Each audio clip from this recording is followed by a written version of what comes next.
नमस्कार दोस्तों। उम्मीद है आप सभी स्वस्थ और अच्छे होंगे।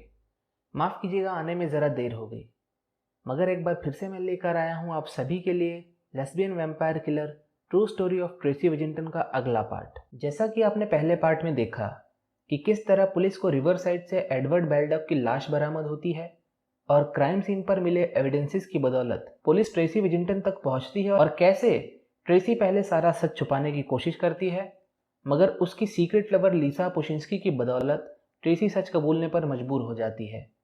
अगर आपने इस वीडियो का पहला पार्ट नहीं देखा है तो प्लीज़ उसे ज़रूर देखें ताकि आपको पूरी कहानी अच्छे से समझ आ सके।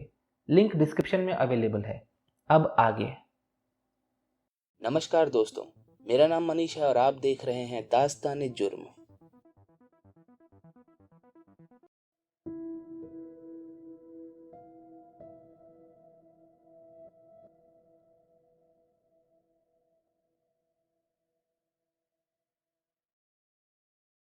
जब ट्रेसी को पता चला कि अब वो और झूठ नहीं बोल पाएगी और उसे सच बताना ही पड़ेगा, उसके बाद उसने जो बताया उसे सुनकर पूरे पुलिस डिपार्टमेंट की हालत खराब हो गई। ट्रेसी ने बताया कि 21 अक्टूबर 1989 की रात को वो अपने कुछ दोस्त लीसा पोशिंस्की, किम जर्विस और ट्रेसी वार के साथ घूम रही थी, और इन चारों ने फोर्टिट्यूड वैली बार में ड्रिंक भी की थी और वहाँ अपना कुछ समय बिताया था। वहाँ से निकलने के बाद ट्रेसी ने अपने तीनों दोस्तों को इस बात के लिए मना लिया कि वो ट्रेसी के लिए एक जिंदा इंसान को ढूंढने में उसकी मदद करें, ताकि ट्रेसी उसे मारकर उसका खून पीकर अपनी खून की प्यास बुझा सके। एक रात पहले ट्रेसी ने लीसा को ये बात बता दी थी कि वो एक वैम्पायर है और उसे जिंदा रहने के लिए खून की ज़रूरत पड़ती है। उसकी बाकी की फ्रेंड्स को भी ये बात पता थी कि ट्रेसी जिंदा रहने के लिए एनिमल ब्लड कंज्यूम करती है। हालांकि ट्रेसी को ऐसा करते किसी ने देखा नहीं था, सभी ने सिर्फ रूमर्स ही सुने थे, और उसके सभी दोस्त इस बात से रोमांचित भी थे। 21 अक्टूबर 1989 की रात 11:30 बजे वो चारों लोग ट्रेसी की कार में सवार होकर उसके लिए शिकार ढूंढने चल दिए। इत्तेफाक से ठीक उसी वक्त मिस्टर एडवर्ड बेल्डॉग भी अपने घर के लिए निकले थे। जैसा कि मैंने इस कहानी के पहले पार्ट में बताया था कि मिस्टर एडवर्ड अपने दोस्तों के साथ ड्रिंक और पार्टी कर रहे थे, तो उन्होंने काफ़ी शराब पी रखी थी और वो रोड पर टैक्सी का वेट कर रहे थे। और तभी ट्रेसी की कार वहां आई और उन चारों महिलाओं ने एडवर्ड बेल्डॉग को लिफ्ट के लिए पूछा। किम जर्विस ने तो एडवर्ड को ये भी कहा कि अगर वो उसके साथ फिजिकल रिलेशन भी बनाना चाहे तो वो इनवाइटेड है।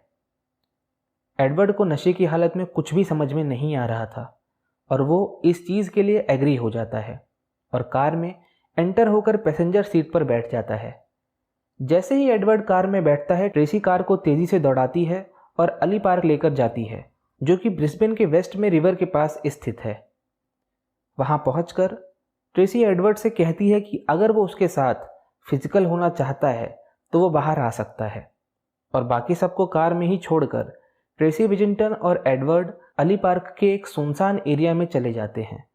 वहां पहुंचकर ट्रेसी एडवर्ड से कहती है कि उसे टॉयलेट जाना है, तो जब तक वो वॉशरूम से होकर आए तब तक एडवर्ड अपने कपड़े उतार कर रेडी रहे, और इतना कहकर ट्रेसी वहां से चली जाती है।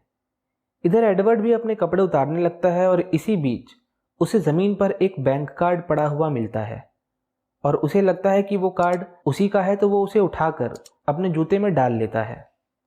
मगर वो कार्ड एडवर्ड का नहीं बल्कि ट्रेसी विजिंगटन का था, जो कि उसी वक्त उसके पॉकेट से गिर गया था जब वो वहां से वॉशरूम जाने के लिए निकली थी। जी हाँ दोस्तों, आप सही सोच रहे हैं, ये वही कार्ड है जो पुलिस को अगली सुबह क्राइम सीन से एविडेंस के तौर पर बरामद हुआ था। ट्रेसी एक्चुअली वॉशरूम के बहाने अपनी फ्रेंड लीसा को बुलाने गई थी, क्योंकि उसे ये लग रहा था कि वो अकेले एडवर्ड के साथ लड़ने में सक्षम नहीं है, अगर उल्टा एडवर्ड ही उस पर भारी पड़ गया तो। जब लीसा ट्रेसी के साथ एडवर्ड के पास जा रही थी तो उसके हाथ में एक चाकू था जो कि उसे किम जर्विस ने दिया था, मगर उसकी हिम्मत नहीं हो रही थी कि वो उस चाकू से एडवर्ड पर वार करे। तभी ट्रेसी विजिंगटन ने उसके हाथ से चाकू छीना और एडवर्ड की तरफ बढ़ने लगी। लीसा भी वापस गाड़ी में जाकर बैठ गई। जैसे ही ट्रेसी एडवर्ड के पास पहुंची, उसने आव देखा न ताव, बस एडवर्ड की गर्दन में चाकू से एक जोरदार वार किया और बहुत ही बुरी तरह से उसने एडवर्ड को जख्मी कर दिया। एडवर्ड ने ट्रेसी को पीछे धकेलकर खुद को बचाने की काफ़ी कोशिश की, मगर गर्दन में घाव ज़्यादा होने की वजह से वो कुछ नहीं कर पाया और ट्रेसी ने आसानी से एडवर्ड के हाथ को खुद के ऊपर से झटक कर नीचे कर दिया। इसके बाद ट्रेसी बार बार लगातार एडवर्ड की गर्दन में छुरा घोंपती गई और उसकी गर्दन में घाव का एक गड्ढा बना दिया। और उसकी ये हैवानियत इस कदर बढ़ गई जिसका अंदाज़ा आप खुद से लगा सकते हैं कि वो इतना करने के बाद भी रुकी नहीं, बल्कि उसने एडवर्ड की गर्दन को बड़ी ही बेरहमी से काट दिया। वो वहीं गिर गया, मगर वो अभी भी जिंदा था और अपनी सांसों के लिए संघर्ष कर रहा था। उसके अंदर एक अजीब सी गड़गड़ाहट की आवाज़ आ रही थी और इसी आवाज़ के साथ वो पूरी तरह से खून से लथपथ हो चुका था। इसके बाद ट्रेसी ने सिगरेट जलाई और वहीं बैठकर सिगरेट पीने लगी और एडवर्ड के मरने का इंतज़ार करने लगी। कुछ देर बाद सब शांत हो गया। एडवर्ड अब बिल्कुल गतिहीन, बेसुध और बेसांस पड़ा हुआ था। वो अब इस दुनिया में नहीं था। इसके बाद ट्रेसी उठकर उसकी बॉडी के पास गई और एक बार फिर से उसके ऊपर चाकू से वार करने लगी, ये सुनिश्चित करने के लिए कि वो पूरी तरह से इस दुनिया को छोड़कर जा चुका है। जब उसे इस बात की पुष्टि हो गई, उसके बाद उसने अपना मुंह उसके घाव में डाला और उसका खून पीने लगी। अपनी खून की प्यास बुझाने के बाद रिवर साइड जाकर उसने अपना हाथ, मुंह और चेहरा धोया और वापस अपनी कार में चली गई। किम जर्विस ने पूछा, क्या तुम्हारी प्यास बुझी? तो ट्रेसी ने बड़ी ही शांति से एक शब्द में रिप्लाई दिया, यस। बाकी महिलाओं ने कोर्ट को बताया कि जब वो ऐसा करके आई थी तो उसके अंदर से एक बहुत ही अजीब सी खूनी गंध आ रही थी। उस रात ट्रेसी ने किम जर्विस और लीसा पोशिंस्की को क्राइम साइट पर ले जाकर यह भी दिखाया था कि उसने एडवर्ड बेल्डॉक की क्या हालत की है। उसके बाद वो सभी अपनी कार से अपने घर चले गए और घर आकर किम जर्विस ने चाकू को ब्लीच से धोया भी था। ट्रेसी विजिंगटन के इस कबूलनामे के बाद बाकी की 3 महिलाओं को भी हत्या के आरोप में अरेस्ट कर लिया गया और इस घटना की तहकीकात के बाद इसका जिम्मेदार ट्रेसी विजिंगटन को ठहराया गया। जब ये क्राइम रिपोर्ट ऑस्ट्रेलिया की पब्लिक में रिलीज की गई, उसके बाद ऑस्ट्रेलिया के सभी लोग डरे हुए और शॉक में थे। बाकी की 3 महिलाएं किम जर्विस, लीसा पोशिंस्की और ट्रेसी वॉर्न ने अपने दोषी ना होने का अनुरोध किया और इस अनुरोध में उन्होंने सारा ब्लेम ट्रेसी विजिंगटन के ऊपर डाल दिया और ये कहा कि वो तीनों ही विजिंगटन से डरे हुए थे और वो एडवर्ड बेल्डॉक की हत्या को भी रोकना चाहते थे। मगर ट्रेसी विजिंगटन ने पहले ही ये कह रखा था कि अगर किसी ने भी इस पूरे इंसिडेंट के दौरान उसे छूने की या रोकने की कोशिश भी की तो अंजाम अच्छा नहीं होगा और विजिंगटन के लिए उनका ये डर ही हत्या को रोकने की इजाज़त नहीं दे रहा था। लीसा ने कोर्ट को यह भी बताया कि ट्रेसी बचर शॉप से एनिमल ब्लड लेकर उसे पिया करती थी और लीसा को भी फोर्स किया कि लीसा अपने हाथों को ब्लेड से जख्मी करे जिससे कि ट्रेसी उसका खून पी सके। ट्रेसी की वो तीनों ही दोस्त अकल्ट और सैटेनिज्म में रुचि रखते थे और वो ये भी जानते थे कि ट्रेसी विजिंगटन ये सब अच्छे से परफॉर्म कर लेती है और इसीलिए वो तीनों उसके साथ ही रहा करते थे। उन्होंने कोर्ट को बताया कि हत्या की रात ट्रेसी ने उन तीनों पर सम्मोहन जादू कर रखा था।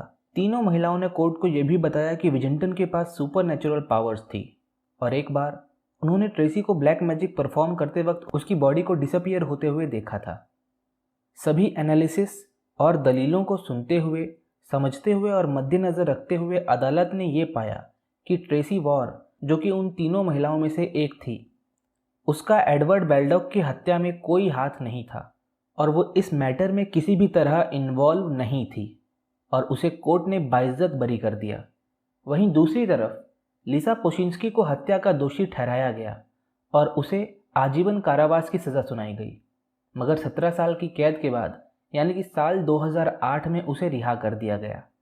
साथ ही साथ किम जर्विस का भी इस जुर्म में इन्वॉल्वमेंट पाया गया और उसे भी कोर्ट द्वारा 18 साल की सज़ा सुनाई गई, मगर कैद के दौरान उसके अच्छे बर्ताव के कारण 12 साल के बाद ही उसे रिहा कर दिया गया।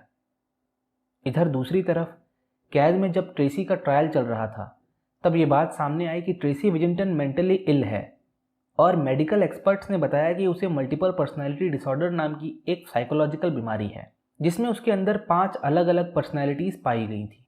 जब ट्रेसी विजिंगटन की साइकेट्रिक इंटरव्यूज़ को पब्लिक किया गया तब ये बात सामने आई कि उसका चाइल्डहुड काफ़ी डिस्टर्बिंग रहा था और कैसे उसके ग्रैंड पेरेंट्स ने उसका शोषण किया था और उसे फिजिकली अब्यूज़ भी किया था।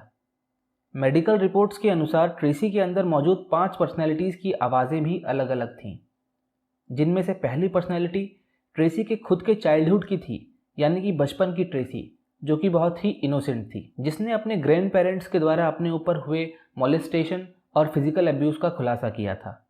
और फिर दूसरी पर्सनैलिटी ट्रेसी की यंग एज की थी, जहां वो एक सीवियर डिप्रेशन में पाई गई थी। उसके अंदर 2 मर्डरस पर्सनैलिटीज़ भी थी और आखिर में उसके अंदर बॉबी नाम की एक पर्सनैलिटी थी, जो कि बहुत ही भयानक और क्रूअल आदमी था। ट्रेसी विजिंगटन को आजीवन कारावास की सज़ा सुनाई गई और कारावास के दौरान उसे जेल की लाइब्रेरी में काम करने के लिए रखा गया। जेल में ही उसने अपनी स्टडीज़ पूरी की और एंथ्रोपोलॉजी और फिलॉसफी में उसने अपनी डिग्री हासिल की। इस बीच उसने कई बार पेरोल की अपील भी की, मगर उसे पेरोल नहीं मिला। मगर उसकी कई कोशिशों के बाद 11 जनवरी 2012 को, यानी कि 22 साल बाद, उसे जेल से रिहा कर दिया गया और जेल से रिहा होते वक्त उसने अपने किए पर पछतावा व्यक्त किया। तो ये थी कहानी एक so called vampire killer Tracey Wigginton की। मुझे कमेंट्स में ज़रूर बताएं कि कैसी लगी आपको ये कहानी, और चैनल को सब्सक्राइब करके बेल आइकन ज़रूर दबाएं ताकि आपको अगली वीडियो की नोटिफिकेशन मिल सके। जल्द ही मिलेंगे आपसे एक और दास्तान जुर्म के साथ। तब तक के लिए बाय एंड टेक केयर।